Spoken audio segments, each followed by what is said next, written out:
기도는 구하는 것이 아니라 감사하는 것이어야 합니다. 교회 또는 절에 가면 당신은 소원을 빕니까? 감사의 기도를 합니까?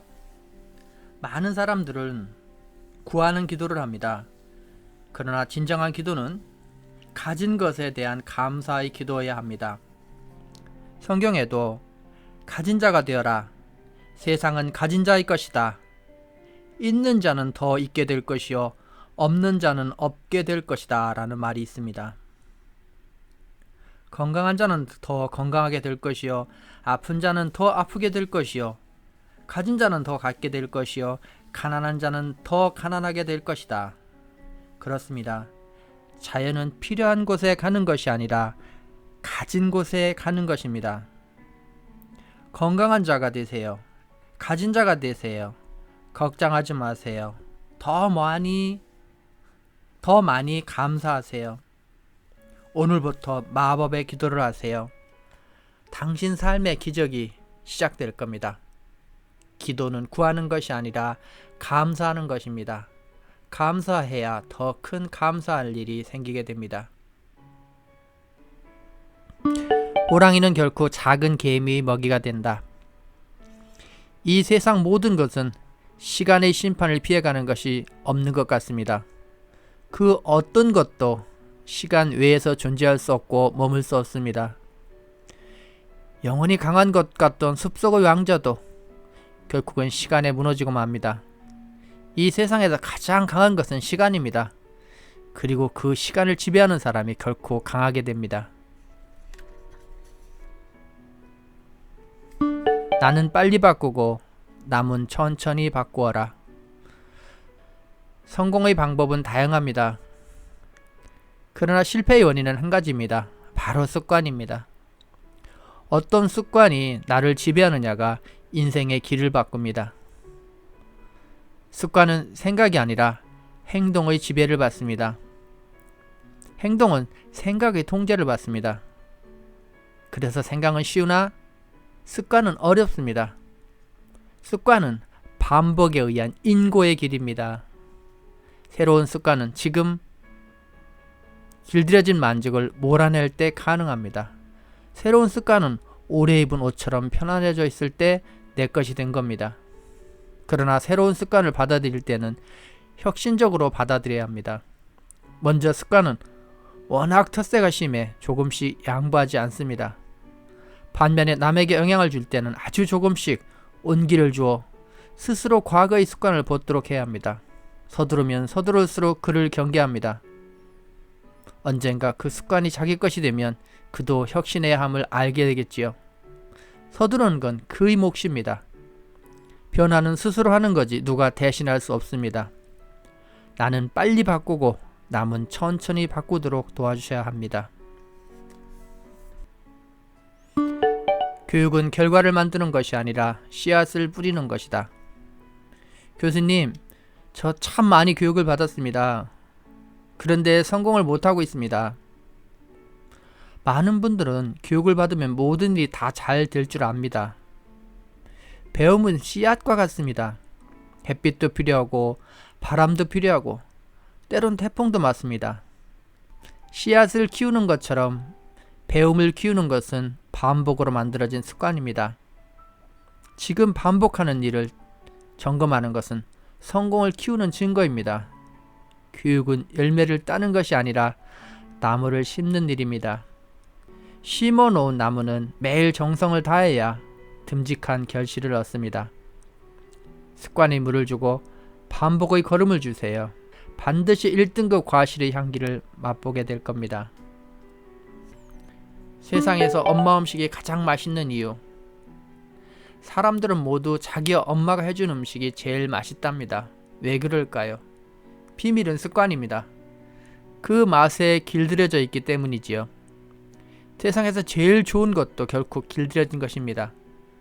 그러나 다른 각도에서 보면 길들여진 것은 제일 무서운 것입니다. 엄마 음식이 맛있는 또 다른 이유는 엄마는 음식을 사랑으로 만들기 때문입니다.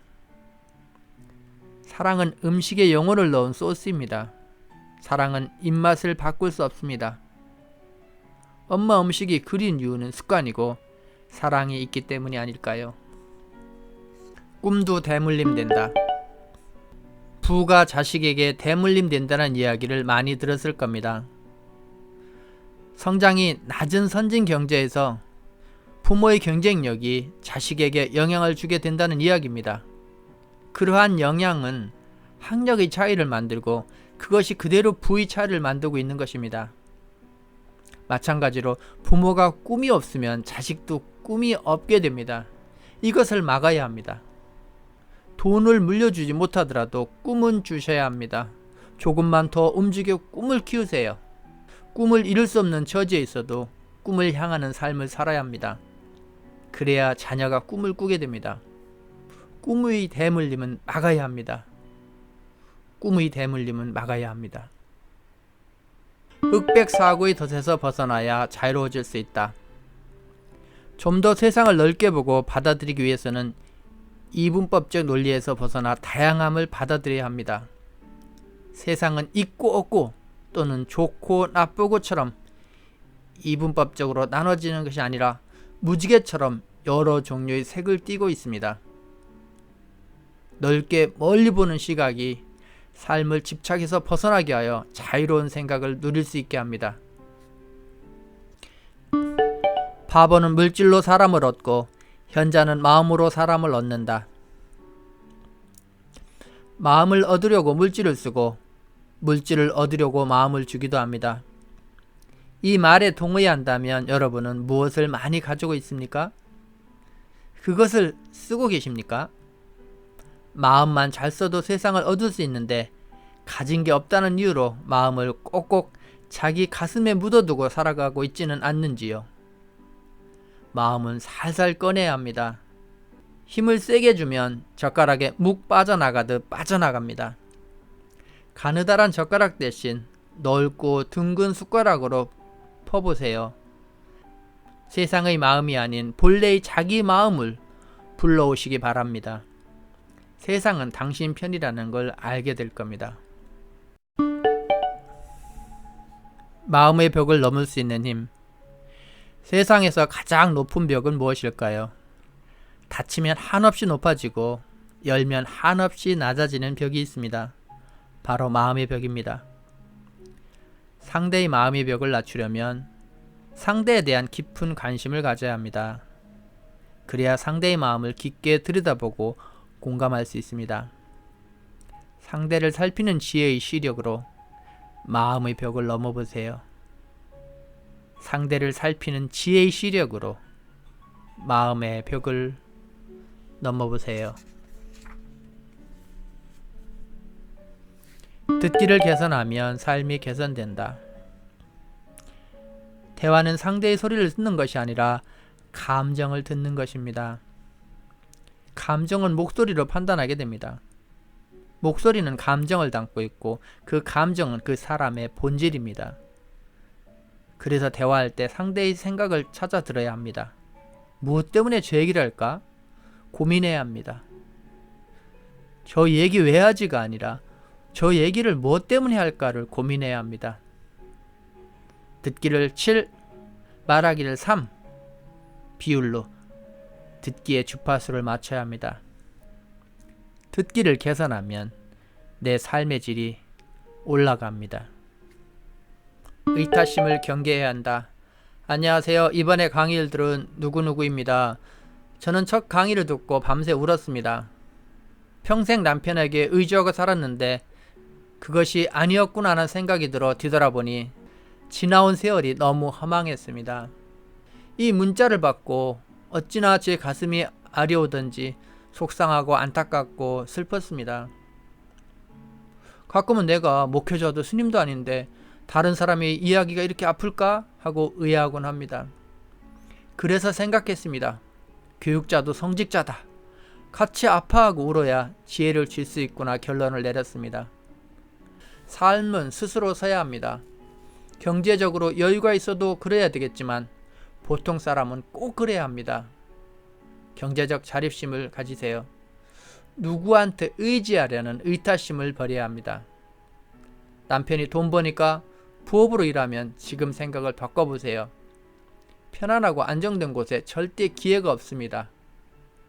의타심을 버리고 스스로 서야 앞으로 갈 수 있습니다. 필자는 공병호 박사님의 말을 좋아합니다. 보병값에서 절대값은 없다. 편안한 길에서 성과는 없다는 얘기였지요. 성공한 사람이 사과를 잘한다. 직원에게 책임을 묻는 회사와 오너가 책임을 지는 회사 중에 어느 회사가 성장할까요? 통계에 의하면 경영자가 책임을 지고 사과하는 기업이 다음에 훨씬 실적이 좋답니다. 이뿐만 아닙니다. 사과 잘하는 사람이 연봉도 높다는 통계가 있습니다. 사과는 리더의 언어입니다. 자신감의 표현이고 책임감의 언어이며 자기를 끊임없이 돌아보는 겸손의 언어입니다. 다시 한번 읽겠습니다. 사과는 리더의 언어입니다. 자신감의 표현이고 책임감의 언어이며 자기를 끊임없이 돌아보는 겸손의 언어입니다. 그래서 사과하는 사람이 성공하는 경우가 더 많습니다. 사과는 이기는 것입니다. 단순함이 기적을 만든다. 스티브 잡스가 사람들이 원하는 것을 만들어내기 위해 끝까지 추구한 최고의 혁신 가치는 두 가지입니다. 단순함과 융합입니다. 융합을 통해 단순함을 추구하는 과정이 인류를 뒤흔든 발명을 가능케 했습니다. 성공한 사람은 단순하다는 이야기를 많이 합니다. 단순함은 집중을 만듭니다. 단순함은 일에 빠르게 처리할 수 있게 합니다. 단순함은 창조를 보게 합니다. 그러나 단순함은 복잡함을 다 소화했을 때 비로소 가능합니다. 가슴에 꿈을 품으면 얼굴에 기가 보인다. 얼굴은 생각을 담는 그릇이라고 합니다. 나도 모르게 내 마음속 상황이 얼굴에 드러나 보이는 것이지요. 걱정을 담고 있는 사람은 얼굴이 밝지 못합니다. 그렇다면 생각만 해도 가슴이 두근거리게 하는 꿈을 가진 사람의 얼굴은 어떨까요? 지금 생각만 해도 설레이는 꿈이 있습니까? 눈물이 왈칵 쏟아질 그런 감동적인 꿈이 있습니까? 그런 꿈, 그런 도전해보세요. 마음에 품은 꿈이 얼굴의 길을 만들고 사람들에게 자신감으로 비춰져 당신의 운명을 바꾸는 관상이 될 것입니다. 희망이 답이다. 우리에게 지금보다 더 나은 내일이 있다는 것은 기쁨입니다. 우리가 힘든 세상을 지치지 않고 살아가는 이유는 지금보다 나은 내일을 기다린다는 희망이 있기 때문입니다. 지금 힘든 것이 문제가 아닙니다. 지금 가난한 것이 문제가 아닙니다. 내일 좋아질 거라는 희망이 있는 한 우리는 삶은 살만합니다. 희망은 내 마음에 있습니다. 오늘 그 희망이 조금씩 커가기를 기도합니다. 희망이 있는 당신은 아름다운 사람입니다. 늘 당신의 희망과 함께 하겠습니다. 사랑의 눈으로 바라보라. 내가 당신을 지금 그대로 대하면 당신은 그 모습 그대로 머물 것이다. 그렇지만 내가 당신의 가능성을 보고 그에 따라 대한다면 당신은 반드시 그렇게 된다. 괴테의 말입니다. 세상은 어떻게 보느냐에 따라 그 모습이 다르게 보입니다. 자식을 자주 나무라는 부모는 자식의 문제점만 주시하는 습관이 생기고 반복적으로 나무라게 됩니다. 직원의 잘못을 지적하는 상사는 직원의 잘못을 찾는 일에 민감해집니다. 자기도 모르게 편향된 시선으로 굳어지게 됩니다. 그래서 상대를 사랑의 눈으로 봐야 합니다. 사랑의 승리는 하루아침에 쉽게 이루어지지 않습니다. 따라서 우리는 나 자신과 상대에게 한없는 애정을 가지고 날마다 보는 연습을 해야 됩니다. 사랑으로 보면 사랑으로 보입니다. 사랑이라는 이름으로도 함부로 혼내지 마라. 우리는 자식을 곱게 키우려고 혼내기도 하고 때리기도 합니다. 제자를 가르친다고 무시하고 억압하기도 합니다. 또 부하 직원에게 업무를 가르친다고 고함치고 과거까지 들추며 눈을 부릅뜨립니다. 상대를 혼내고 지적하는 것은 그가 부족하기 때문이 아니라 내가 능력이 없어서는 아닐런지요. 며칠 전 교육 중 어린 딸을 때렸다는 말을 들었습니다. 그래서 물었습니다. 애가 잘못해서요? 남편이 미워서요? 남편이 미워 그 자식을 때렸는데 그게 자기 딸이랍니다. 그분께 몇 번이고 다짐을 받았습니다. 다시는 사랑이란 이름으로도 때리지 마세요. 제자란 이유로 자존감을 짓밟지 마세요. 부하 직원이라는 이름으로 가슴에 상처를 주어서는 안 됩니다. 혼내지 말고 더 사랑해 주세요. 그것이 최고의 방법입니다. 자, 여러분은 책 읽어주는 남자 김덕희로부터 나도 늦지 않았다를 들으셨습니다. 키움TV의 북소리였습니다. 감사합니다.